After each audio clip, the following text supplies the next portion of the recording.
कार्तिक मास भगवान श्री हरि विष्णु जी का प्रिय मास है और यह बहुत ही पवित्र मास भी है।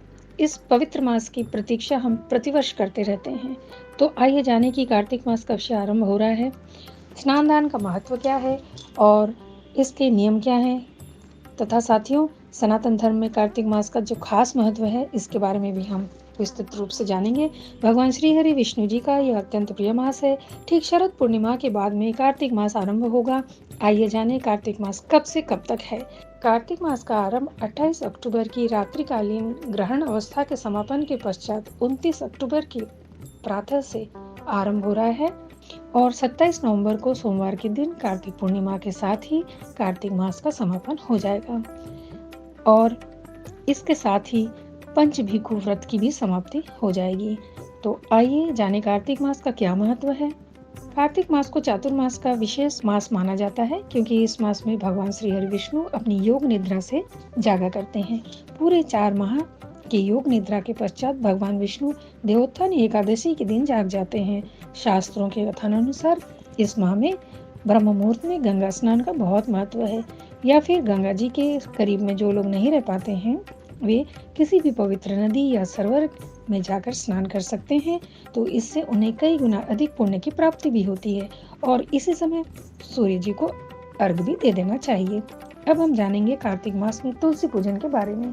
कार्तिक मास में तुलसी जी की विशेष सेवा करनी चाहिए, जैसे उन्हें जल अर्पण करना चाहिए, चुनरी, लाली, चूड़ी, भोग प्रसाद चढ़ाकर पूजा करना चाहिए। संध्या काल में उनके पास दीप प्रज्वलित भी करना अत्यंत शुभ माना जाता है। इस पूरे कार्तिक माह में तुलसी स्तोत्रम का पाठ भी किया जाना चाहिए। इस माह तुलसी जी का विवाह भगवान श्री नारायण जी के विग्रह प्रभु शालिग्राम के साथ विधि विधान के साथ किया जाता है। तुलसी जी की पूजा सुबह एवं सायकाल अवश्य करें। इससे भगवान श्री हरि विष्णु एवं माँ महालक्ष्मी अत्यंत प्रसन्न होते हैं और कहा जाता है कि इस प्रकार माता तुलसी की पूजा करने पर, उनकी सेवा करने पर उस परिवार में कभी अकाल मृत्यु नहीं होती है।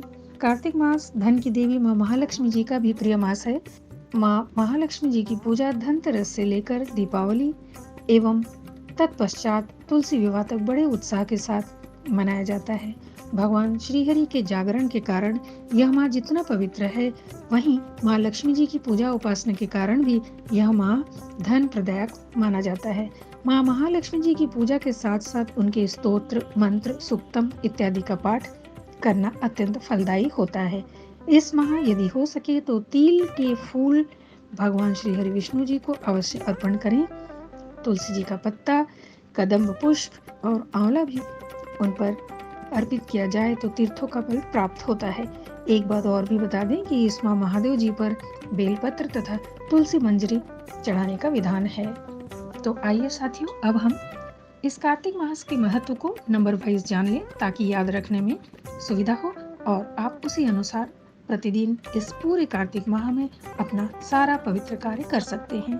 कार्तिक मास यह इस वर्ष का एक अति पुण्यदायी महीना है। कार्तिक मास को भगवान श्री हरि विष्णु का ही एक और पवित्र नाम दामोदर मास के नाम से जाना जाता है। साथियों, यह वीडियो अंत तक जरूर देखिएगा और यदि अच्छा लगे तो मेरे चैनल को सब्सक्राइब करें, लाइक तथा शेयर कर दीजिएगा। मैं आज कार्तिक माह के विशेष नियमों के विषय का उल्लेख करूंगी। कहा जाता है इन नियमों के पालन से भगवान नारायण, भगवान शिव अत्यंत प्रसन्न होते हैं तथा भक्त को इसके पालन करने से परम धाम की प्राप्ति भी होती है। अब आइए जानिए कार्तिक माह के बारे में, जिसे मैं नंबर वाइज यहाँ पर बताने जा रही हूँ। नंबर 1, कार्तिक माह में ब्रह्म मुहूर्त में स्नान किया जाता है। यदि गंगा नदी के समीप आप रहते हैं तो श्रेष्ठ है, वरना घर पर जल में गंगा जल मिलाकर गंगे गंगे हर हर गंगे कहते हुए स्नान करना चाहिए। नंबर 2, स्नान के पश्चात एक लोटे में जल, तिल, पुष्प, अक्षत, चंदन डालकर भगवान श्री हरि कृष्ण तथा श्री राधा जी को अर्घ देना चाहिए।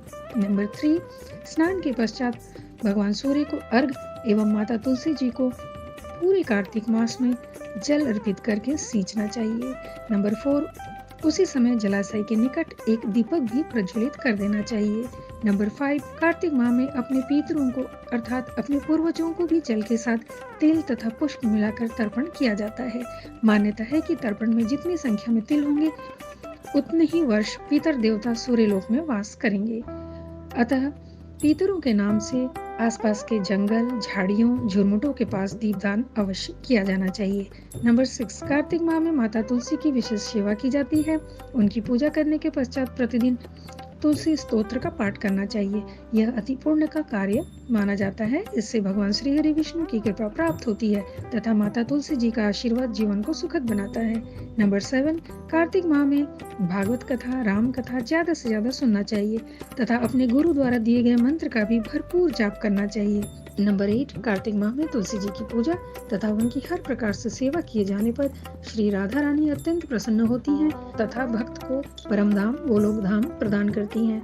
नंबर 9, कार्तिक मास में जहाँ आंवले के वृक्ष की पूजा, आंवले फल की पूजा की जाती है तथा उनका प्रयोग भी किया जाता है, तो इसी समय इस बात का भी ध्यान रखना चाहिए कि कुछ ऐसी विशेष तिथियां हैं, उन दिनों में आंवले का प्रयोग नहीं किया जाता है, निषेध माना जाता है। ये तिथियां हैं द्वितीया, सप्तमी, नवमी, दशमी, त्रयोदशी, अमावस्या, अतः इस बात का विशेष रूप से ख्याल रखना चाहिए। नंबर 10, कार्तिक माह में इस बात का भी ख्याल रखना चाहिए कि आप इस माह में तुलसी जी का पौधा ज्यादा से ज्यादा लगाएं और हो सके तो अपने परिचितों में इसे भेंट करें, दान करें।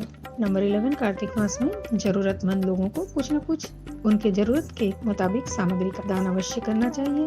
क्योंकि इस समय सर्दी पड़ जाती है तो उनको गर्म कपड़े, ऊनी कपड़े इत्यादि जरूर दान करें।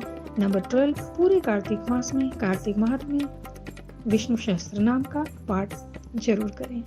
साथियों, आशा करती हूँ कार्तिक मास के विषय में मैंने जो भी जानकारी दी आप लोगों को जरूर अच्छी लगी होगी। यह भी मैं आशा करूंगी कि आप लोग इसका अवश्य ही लाभ लें ताकि प्रभु की कृपा आप सब पर बनी रहे। आप सब खुश रहिए। नमस्ते।